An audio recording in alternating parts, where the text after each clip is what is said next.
Hey guys, Josh Jones here, making a video for the communications course at University of West Alabama, talking about communication, the challenges, struggles we face, some students face. I'll just get started. On June 1st, 2016, I was in a pretty bad automobile accident, and as a result of that, I had several injuries, which included a TBI, traumatic brain injury, and also my right ear was severed and had to be surgically reattached. Spent almost a month in a coma. After that, coming back, rehabilitation between Huntsville Hospital and the Shepherd Center in Atlanta. I had to learn how to walk again, how to talk again, how to different things. And speech was one of the things that I struggled with, not really articulation or phonological, anything like that, but it was my mind and my voice not communicating correctly. I can remember the first couple of weeks in Atlanta in the Shepherd Center. I've got three sons, Parker, Landon, and Tucker. For about the first 2 or 3 weeks, I couldn't remember Tucker's name.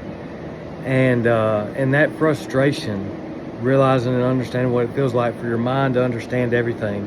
You know exactly what to say, but it won't communicate through your mouth. It's just unbelievable the amount of frustration you can have. You get mad, you get sad, you get angry, you don't understand it. Since then, I fully recovered, but still have that feeling.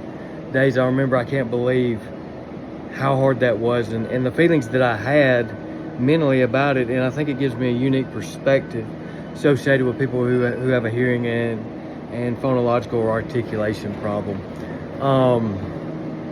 That was it, man. Not remembering Tucker's name was overwhelming, to say the least.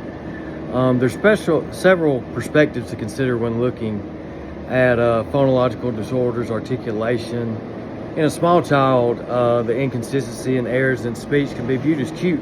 We think it's cute, goo goo gaga, and they don't say it, but because it's cute, we don't really correct that and teach them the proper way to say it and pronunciate it. And like I said, while it's young, they're cute, and us as parents, and I've done it too, don't really correct that. But imagine that later on in life, if that wasn't just being young and cute, that's an actual disorder that they need and could have had therapy for, rehabilitation for. And once they get older and outside of, say, elementary school, how that can hinder their educational process. Think back to your elementary school days, the settings. Was there ever a time fellow classmates, kids you knew, made fun of you, joked at you, poked at you, whatever it was, just because it was something different? That hurts, and it's real. And most children do it because they don't understand what's wrong with you, what's different about you. That difference makes you wrong in their eyes, don't understand it, so they just joke and have fun, and that's what kids do. But we can recognize that and need to take action against it. Sadly, you can struggle through that through your elementary and high school years. Then as an adult, let's say you're still struggling with that. You've got a speech impediment, articulation, phonological. It then encompasses a false narrative that you're not as smart as others.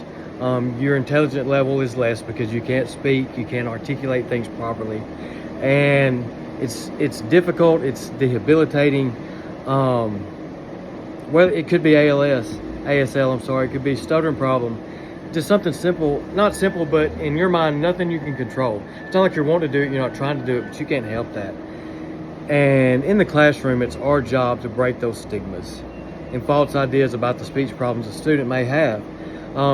Let's help and encourage other students to empathize with the frustration that kid is getting. Try to help them understand he's not doing that on purpose. He's not trying to speak that way. He's not trying to sound that way.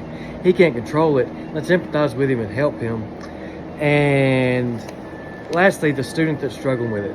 It's our job as educators to help that student who struggles with articulation, phonological disorders, feel confident and have their own space to be understood, and that can go a long way. This can be accomplished things like group activities that don't involve speaking aloud or don't involve them speaking aloud, but they've still got a part in it.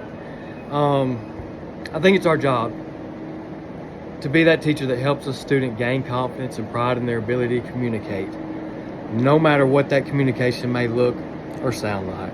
Let's do better.